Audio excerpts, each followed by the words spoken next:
ನಾನು ಅರವಿಂದ್ ಶರ್ಮಾ. ನಾನಿವತ್ತು ಮಾತಾಡೋಕ್ಕೆ ಬಂದಿರುವಂಥದ್ದು ಲೋನ್ ಬಗ್ಗೆ, EMIಗಳ ಬಗ್ಗೆ. ಇದ್ರ ಬಗ್ಗೆ ಒಂದಷ್ಟು ಸ್ಪಷ್ಟೀಕರಣ ಕೊಡೋದಕ್ಕೆ ಬಯಸ್ತೀನಿ. ಈಗ ಲೋನ್ ಸ್ಕ್ಯಾಮ್ ಏನು ನಡೀತಾ ಇದೆ, ನೀವೆಲ್ಲ ಒಂದು ಲೇಔಟ್ಗೆ ಹೋಗ್ತೀರಾ, ಯಾವುದೋ ಒಂದು ಅಪಾರ್ಟ್ಮೆಂಟ್ ತಗೋತೀರಾ. ಅಪಾರ್ಟ್ಮೆಂಟ್ ತಗೋಬೇಕು ಅಂತ ನಿಮ್ಗೆ ಉದ್ದೇಶ ಇರುತ್ತೆ, ಅಲ್ಲೊಂದು ಲೋನ್ ಸ್ಕ್ಯಾಮ್ ನಡೆಯುತ್ತೆ. ಅಲ್ಲೊಬ್ರು ಬರ್ತಾರೆ, ನಾವು ನಿಮ್ಗೆ ಲೋನ್ ಕೊಡಿಸ್ತೀವಿ ನಿಮ್ಮ ಸ್ಯಾಲ್ರಿ ಬೇಸ್ ಆಧಾರದ ಮೇಲೆ ಅಂದ್ಬಿಟ್ಟು ಅಂತ ನಿಮ್ಮನ್ನು ಸಾಲದ ಶೂಲದಲ್ಲಿ ಸಿಗಾಕ್ಸ್ಬಿಡ್ತಾರೆ. ಹೆಂಗೆ ಸಿಗಾಕ್ಸ್ತಾರೆ ಅಂದರೆ, ನಿಮಗೆ ವ್ಯವಸ್ಥಿತವಾದಂಥ ಸಾಲದ ಶೂಲ. ನೀವು 20 ವರ್ಷ 25 ವರ್ಷ ನಿಮ್ಮ ತಲೆನಲ್ಲಿ ಇರೋದೇ ಇಲ್ಲ. ನೀವು ಅದನ್ನು ಕಟ್ಟಕ್ಕೋಗಿ ನೀವು ಮೇಲ್ಗಡೆ ಇರತಕ್ಕಂಥ ಅಧಿಕಾರಿಗಳು ಏನು ಕಿರುಕುಳ ಕೊಟ್ಟರು ನೀವು ಸಹಿಸ್ಕೊಂಡು 20 ವರ್ಷ 25 ವರ್ಷ ಕೆಲಸ ಮಾಡಲೇಬೇಕು. ಈ ಮಟ್ಟಿಗೆ ನಿಮಗೆ ಸೈಟ್ ಆಗಲಿ ಅಪಾರ್ಟ್ಮೆಂಟ್ ಆಗಲಿ, ಅಪಾರ್ಟ್ಮೆಂಟೇ ಹಳೇದಾಗ್ಬಿಟ್ಟಿರುತ್ತೆ ನಿಮಗೆ, ನೀವು ಸಾಲ ತೀರಿಸೋಷ್ಟ್ರೊಳಗೆ ಅದ್ರ ವ್ಯಾಲ್ಯೂನೇ ಹೊಟ್ಟೋಗಿರುತ್ತೆ. ಇನ್ನೇನೋ ನೀವು ಸಾಲದ ಶೂಲದಲ್ಲಿ ಸಿಗಾಕೊಂಡು ಮಾರ್ಕೊಂಡು ಹೋಗ್ಬೇಕಾಗುತ್ತೆ. 20-25 ವರ್ಷ ನೀವು ಟೆನ್ಯೂರ್ ತಗೊಂಡಿರ್ತೀರಾ. ಪ್ರಿನ್ಸಿಪಲ್ ಅಮೌಂಟ್ ಎಷ್ಟು ಹೋಗುತ್ತೆ, ನಿಮಗೆ ಬಡ್ಡಿ ಎಷ್ಟು ಹೋಗುತ್ತೆ, ಇದೆಲ್ಲವುದು ನಿಮ್ಗೆ ಗೊತ್ತಾಗೋಷ್ಟರೊಳಗೆ ನೀವು ಸಾಲದ ಶೂಲದಲ್ಲಿ ಸಿಗಾಕೊಂಡ್ಬಿಟ್ಟಿರುತ್ತೆ. ಇದು EMI ಸ್ಕ್ಯಾಮ್. EMI ಸ್ಕ್ಯಾಮಲ್ಲಿ ಎಲ್ಲರೂ ಸಿಗಾಕೊಂಡಿರ್ತಾರೆ. ಮೊದಲನೇದಾಗಿ ಸಾಲ ಇಲ್ದಲೇ ಬದುಕದೇನೆ ದೊಡ್ಡ ನಿಮಗೆ ಆರೋಗ್ಯದ ಶ್ರೀಮಂತಿಗೆ. ನೀವು ಆರಾಮಾಗಿ ಸಾಂಸ್ಕೃತಿಕವಾಗಿ ನೀವು ಆರೋಗ್ಯಕರವಾಗಿ ನೀವು ಜೀವನ ಮಾಡ್ಬೋದು, ಯಾವುದೋ ಆಸೆ ಇಲ್ದಲೇ. ನೀವು ಸಾಲ ಮಾಡೇ ಬಿಟ್ಟಿದ್ದೀನಿ ಅಂತಂದರೆ ಅದಕ್ಕೊಂದಷ್ಟು ನೀವು ರಿಲ್ಯಾಕ್ಸೇಷನ್ನ ತೊಗೋಬೋದು. ಒಂದಷ್ಟು ನಿಮ್ಮ ಇನ್ವೆಸ್ಟ್ಮೆಂಟ್ಗಳಲ್ಲಿ ರಿಲ್ಯಾಕ್ಸೇಷನ್ ತೊಗೋಬೋದು. ಏನು ಅಂತಂದರೆ, ನೀವೊಂದು 50 ಲಕ್ಷ ರೂಪಾಯಿನ ಮನೆ ತೊಗೊಂಡಿರ್ತೀರ, ಅದಕ್ಕೊಂದು 46,000 49,000 ನಿಮಗೆ EMI ಪ್ರತಿ ತಿಂಗಳು ಕಟ್ಟಬೇಕಾಗುತ್ತೆ. ಅದು ನಿಮ್ಗೊಂದು 20 ವರ್ಷ ಟೆನ್ಯೂರ್ ಇರುತ್ತೆ. 20 ವರ್ಷದಲ್ಲಿ ನಿಮಗೆ 10 ವರ್ಷದ ತನಕ ಅವ್ರು ಏನು ತಗೋತಾರೋ 46,000 49,000 EMI ತಗೋತಾರಲ್ಲ, ಅದನ್ನು ಬಡ್ಡಿಗೆ ಹಾಕೊಂಡಿರ್ತಾರೆ. 10 ವರ್ಷ ಆದಮೇಲೆ ಅದನ್ನು ಅಸ್ಲಿಗೆ ಹಾಕೋತಾರೆ. ಅದನ್ನು 10 ವರ್ಷ ಆದಮೇಲೆ ಅಸ್ಲಿಗೆ ಹಾಕೊಂಡು ಹೋಗ್ತಾರೆ. ನೀವು 10 ವರ್ಷದಲ್ಲೇ ಪ್ರೀ ಕ್ಲೋಸಿಂಗ್ ಮಾಡ್ತೀನಿ ಅಂತಂದರೆ ನಿಮಗೆ ಬಡ್ಡಿನೇ ಎಕ್ಸ್ಟ್ರಾ ಕಟ್ಟಾಗಿರ್ತದೆ. ಓವರಾಲ್ ನೀವು 2% ಪ್ರೀ ಕ್ಲೋಸಿಂಗ್ ಚಾರ್ಜಸ್ಗಳು ಕೊಡಬೇಕಾಗುತ್ತೆ. ಇದು ಹಳೆ ವೀಡಿಯೋಗಳನ್ನ ಹೇಳಿದ್ದೀವಿ.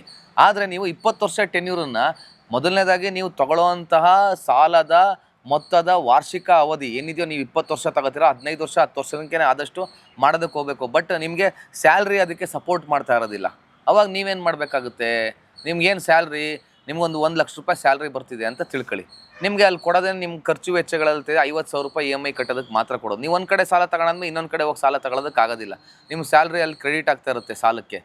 ಇವಾಗ ಏನು ಮಾಡಬೇಕು, ನೀವು ರಿವರ್ಸ್ ಮಾಡ್ಕೋಬೇಕು. ರಿವರ್ಸ್ ಏನಂದರೆ SIP, simple investment plan. Reverse ಮಾಡ್ಕೋಬೇಕು. ರಿವರ್ಸ್ ಹೆಂಗೆ ಮಾಡೋಕ್ಕಾಗುತ್ತೆ, ನೀವೀಗ 48,000 ಚಿಲ್ಲರೆ ಸಾಲ ಕಟ್ಕೊಂಡು ಹೋಗ್ತಾ ಇರ್ತೀರ. ನೀವು ವರ್ಷಕ್ಕೆ 12 ತಿಂಗಳು EMI ಇರುತ್ತೆ. ನೀವು 13 ತಿಂಗಳು ಕಟ್ಟಿ, ಅದರಲ್ಲಿ 1 ತಿಂಗಳು ಎಕ್ಸ್ಟ್ರಾ ಕಟ್ಟಿ. ನಿಮಗೆ ಸುಮಾರು ಏನಾಗುತ್ತೆ, 20 ವರ್ಷದಲ್ಲಿ, ಇದು ಕ್ಯಾಲ್ಕುಲೇಷನ್ ಮಾಡಿ, ಗೂಗಲ್ಲಿದೆ, ಇದಕ್ಕೆ ಆದಂಥ ಕ್ಯಾಲ್ಕುಲೇಟರ್ಗಳಿದ್ದಾವೆ, ಇದಕ್ಕೆ ಆದಂಥ ಫೈನಾನ್ಷಿಯಲ್ ಎಕ್ಸ್ಪರ್ಟ್ಗಳಿರುವಂಥ ವೀಡಿಯೋಗಳೆಲ್ಲವೂ ಇದ್ದಾವೆ. ಅದನ್ನು ನೀವು ಗೂಗಲಲ್ಲಿ ನೋಡಿ, ಯೂಟ್ಯೂಬಲ್ಲಿ ನೋಡಿ, ನಿಮಗೆ ಗೊತ್ತಾಗುತ್ತೆ. ನಿಮಗೆ 20 ವರ್ಷದಲ್ಲಿ ಮುಗಿಯುವಂಥ ಲೋನು ನಿಮಗೆ 16 ವರ್ಷದಲ್ಲಿ ಮುಗಿಯುತ್ತೆ. ನಿಮಗೆ 50 ಲಕ್ಷ ರೂಪಾಯಿ ಅಸಲು, 47-48 ಲಕ್ಷ ರೂಪಾಯಿ ಬಡ್ಡಿಗೆ ನಿಮಗೆ ಬೀಳೋ ಅಂಥದ್ದು 35-36 ಲಕ್ಷ ರೂಪಾಯಿ ಬಡ್ಡಿ ಬೀಳುತ್ತೆ. ಒಂದು ತಿಂಗಳು EMIನ ಎಕ್ಸ್ಟ್ರಾ ನೀವು ಕಟ್ಕೊಂಡು ಹೋಯ್ತು ಅಂತಂದರೆ ಸುಮಾರು 6-7 ಲಕ್ಷ ರೂಪಾಯಿ ನಿಮಗೆ ಸೇವಿಂಗ್ಸ್ ಆಗುತ್ತೆ. ನೀವು 2 ತಿಂಗಳು EMI ಕಟ್ಕೊಂಡು ಹೋಗ್ತೀನಿ ಎಕ್ಸ್ಟ್ರಾ ಅಂತಂದರೆ ನಿಮಗೆ ಸುಮಾರು ಏನೆಲ್ಲ 35 ಲಕ್ಷ ರೂಪಾಯಿ ನೀವು ಬಡ್ಡಿಗೆ ಹೋಗುತ್ತೆ. 50 ಲಕ್ಷ ರೂಪಾಯಿ ನಿಮ್ದು ಅಸಲೇನಿದೆಯೋ ಹೋಗುತ್ತೆ. ಸುಮಾರು ನಿಮ್ಗೊಂದು 10-15 ಲಕ್ಷ ರೂಪಾಯಿ ಸೇವ್ ಆಗುತ್ತೆ. ಇದನ್ನು ನೀವು, ಈ ತಂತ್ರಗಾರಿಕೆಯನ್ನು ನಿಮ್ಗೆ ಯಾರು ಹೇಳ್ಕೊಡೋಕೆ ಹೋಗೋದಿಲ್ಲ, ಬ್ಯಾಂಕ್ ಅವರು ಹೇಳ್ಕೊಡೋಕೆ ಹೋಗೋದಿಲ್ಲ. ನೀವು ಇದು ರಿವರ್ಸ್ ಮಾಡ್ದಂಗೆ ಆಗುತ್ತೆ. ನೀವು ಅವ್ರೇನು ಕ್ಯಾಲ್ಕುಲೇಷನ್ ಇದೆಯೋ ಅದ್ರಲ್ಲಿ ರಿವರ್ಸ್ ಮಾಡ್ದಂಗೆ ಆಗುತ್ತೆ. ನಿಮಗೂ ಅನುಕೂಲ ಆಗುತ್ತೆ, ನಿಮಗೆ ಮಾನಸಿಕ ಒತ್ತಡನೂ ಕಮ್ಮಿ ಆಗುತ್ತೆ. ವರ್ಷಕ್ಕೊಂದು ಸತಿ 1 EMI ಎಕ್ಸ್ಟ್ರಾ ಕಟ್ಟುವಂಥದ್ದು, ಇಲ್ಲ 2 EMI ಎಕ್ಸ್ಟ್ರಾ ಕಟ್ಟುವಂಥದ್ದು. ಇದನ್ನು ನೀವು ಇನ್ವೆಸ್ಟ್ಮೆಂಟ್ ಏನಿದೆಯೋ ನೀಟಾಗಿ ಸರಳೀಕೃತ ಮಾಡ್ಕೊಂಡು ಹೋಯ್ತು ಅಂದರೆ ನಿಮಗೆ ಹೊರೆ ಕಮ್ಮಿ ಆಗುತ್ತೆ. ಆದರೆ ನೀವು EMI ಸ್ಕ್ಯಾಮ್ ಇದೆಯಲ್ಲ, ಯಾವುದೋ ಲೇಔಟ್ ನೋಡೋದು, ಯಾವುದೋ ಒಂದು ಅಪಾರ್ಟ್ಮೆಂಟ್ ನೋಡೋದು, ನಂದೇ ಒಂದು ಸೂರು ಇರಬೇಕು ಅನ್ನೋ ತಪ್ಪಿಲ್ಲ. ಆದರೆ EMI ಸ್ಕ್ಯಾಮಲ್ಲಿ ಸಿಗಾಕೊಳ್ಳೋದನ್ನೇ ಮೊದಲನೇ ಬಿಡಿ. ಅಕಸ್ಮಾತ್ ನೀವು ಸಿಗಾಕೊಂಬಿಡ್ತು ಅಂತಂದರೆ ನೀವು ವಾರ್ಷಿಕ ಏನು EMI ಕಟ್ತೀರೋ ಅದನ್ನು ಕಮ್ಮಿ ಮಾಡ್ಕೊಳ್ಳೋದಕ್ಕೆ ಈ ತಂತ್ರಗಾರಿಕೆಯನ್ನು ಉಪಯೋಗಿಸ್ಕೊಂಡು ನೀವು ಸಾಲದ ಶೂಲದಿಂದ ಆದಷ್ಟು ಬೇಗ ಹೊರಗಡೆ ಬರ್ಬೋದು ಅಂತ ನಾನು ಈ ನ್ಯೂಸ್ ಮುಖಾಂತರ ಹೇಳೋದಕ್ಕೆ ಇಷ್ಟಪಡ್ತೀನಿ. ಓಕೆ. ಇನ್ನು ಕೆಲವೊಂದು ಮೈಕ್ರೋ ಫೈನಾನ್ಸ್ ಆಗಿರ್ಬೋದು, ಕೆಲವೊಂದು ಫೈನಾನ್ಸ್ ಕಂಪ್ನಿಗಳವರಾಗಿರ್ಬೋದು, ಕೆಲವೊಂದು ಸಲ ನಾವು ಕೊಟ್ಟಿದ್ದ ಹಣನ ಅಲ್ಲಿ ಎಂಟ್ರಿನೇ ಆಗಿರಲ್ಲ. ಸೊ ಅದು ಕೂಡ ತುಂಬ ಜೋಪಾನವಾಗಿರಿ. ನೀವು ಪ್ರತಿ ತಿಂಗಳು ಇಂಟ್ರೆಸ್ಟ್ ಸಮೇತ ಕಟ್ತಾ ಇರ್ತಾರಲ್ಲ, ಅದು ಕೆಲವೊಂದು ಸಲ ಅದು ಎಂಟ್ರಿನೇ ಆಗಿಲ್ಲ. ಚೆಕ್ ಬೌನ್ಸ್ಗಳು ಇವಾಗಲೂ ಕೂಡ 5-6 ಸಲ 7 ಸಲ ಆಗ್ತಾ ಇರುತ್ತೆ. ಅದು ಚೆಕ್ ಬೌನ್ಸ್ ಆಗೋದಕ್ಕಿಂತ ಮುಂಚೆ ನಿಮ್ಮೆಲ್ಲರೂ ಕೂಡ ಹೇಳೋದಿಷ್ಟೇ, ಫಸ್ಟು ನಿಮ್ಮ ಅಕೌಂಟಲ್ಲಿ ಮಿನಿಮಮ್ ಬ್ಯಾಲೆನ್ಸ್ ಅಂತ ಮೇಂಟೈನ್ ಮಾಡಬೇಕು, ಫಸ್ಟ್ ತಿಳ್ಕೊಳ್ಳಿ. ಅದಾದ ನಂತರ EMI ದುಡ್ಡು ಏನಿದೋ ಅದನ್ನು ಮೇಂಟೈನ್ ಮಾಡಬೇಕು.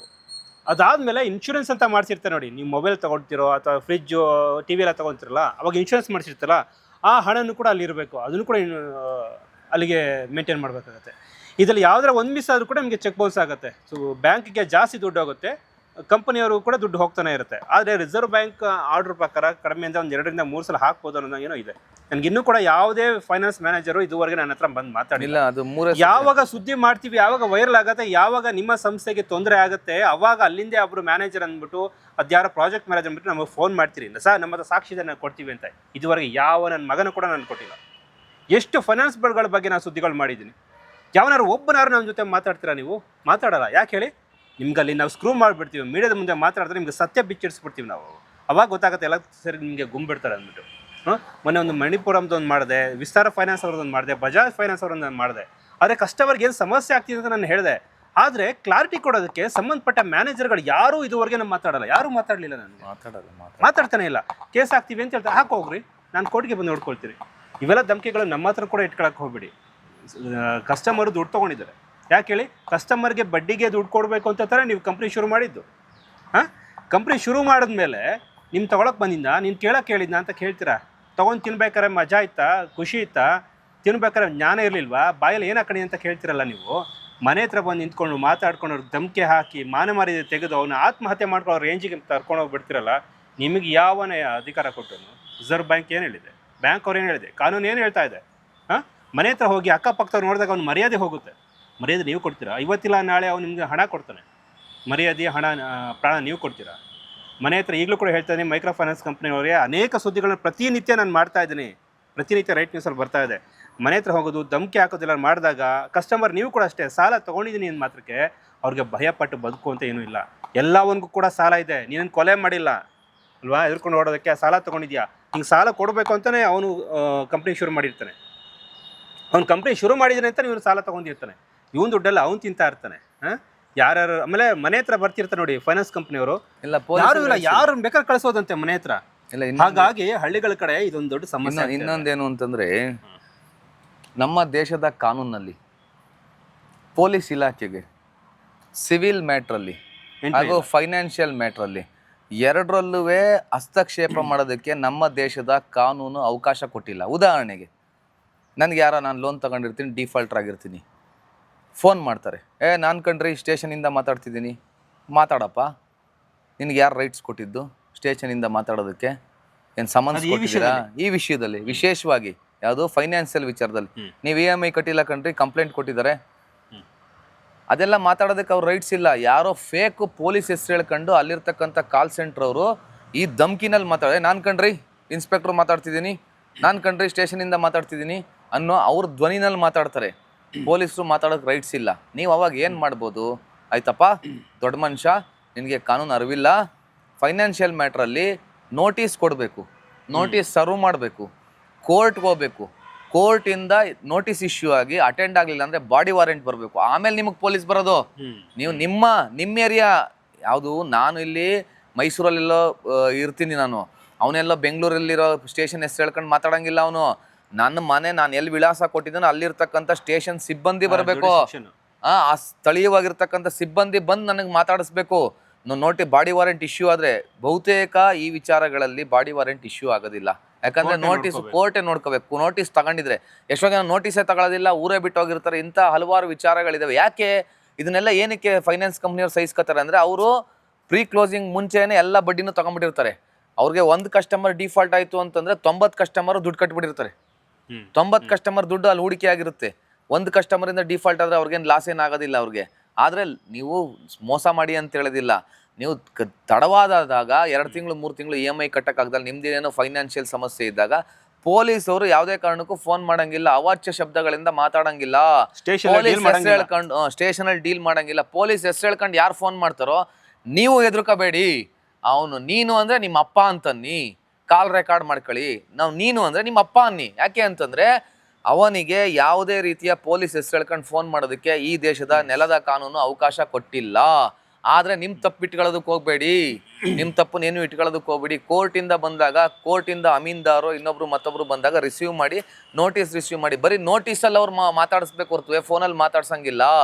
ಬಾಯಿಗೆ ಬಂದಂಗೆ ಅವಾಚ್ಯ ಶಬ್ದಗಳಿಂದ ಅಮ್ಮ ಅಪ್ಪ ಅಕ್ಕ ಅಂತ ಬೈಯಂಗಿಲ್ಲ. ಬೈತು ಅಂದರೆ ನೀವು ಬೈರಿ, ತಲೆನೇ ಕೆಡಿಸ್ಕೊಳಕ್ಕೆ ಹೋಗ್ಬೇಡಿ. ಅವನೆಲ್ಲೂ ಕಂಪ್ಲೇಂಟು ಕೊಡೋಕ್ಕಾಗಲ್ಲ, ಏನೋ ನಿಮಗೂ ಮನಸ್ಸು ಸಮಾಧಾನ ಆಗುತ್ತೆ. ನೀವು ಕಂಪ್ಲೇಂಟ್ ಕೊಡೋಕ್ಕಾಗಲ್ಲ, ಅವನು ಕಂಪ್ಲೇಂಟ್ ಕೊಡೋಕ್ಕಾಗಲ್ಲ. ನೀವು ಕಂಪ್ಲೇಂಟ್ ಕೊಡಂಗಿದ್ರೆ ಕೊಡಿ ಆ ನಂಬರ್ ಮೇಲೆ. ಒಂದು ಸತಿ ಪಾಠ ಕಲಿಸಿ ಅವ್ರಿಗೆ ಪೊಲೀಸ್ ಹೆಸರು ಹೇಳ್ಕೊಂಡು ಮಾಡ್ತಿರೋ ಅಂತ. ಇದಕ್ಕೆ ಪೊಲೀಸ್ ಇಲಾಖೆ ನೇರವಾದಂಥ ಕ್ರಮ ತಗೋಬೇಕು. ಪೊಲೀಸರು ಹೆಸರು ಹೇಳ್ಕೊಂಡು ಸಿವಿಲ್ ಮ್ಯಾಟ್ರಲ್ಲಿ, ಫೈನಾನ್ಷಿಯಲ್ ಮ್ಯಾಟ್ರಲ್ಲಿ ಯಾರು ಧಮಕಿ ಆಗ್ತಾರೋ ಅವ್ರ ಮೇಲೆ ನೇರ ಕ್ರಮ ತಗೋಬೇಕು ಅಂತ ನಾನು ಒತ್ತಾಯ ಮಾಡ್ತಾ ಇದ್ದೀನಿ.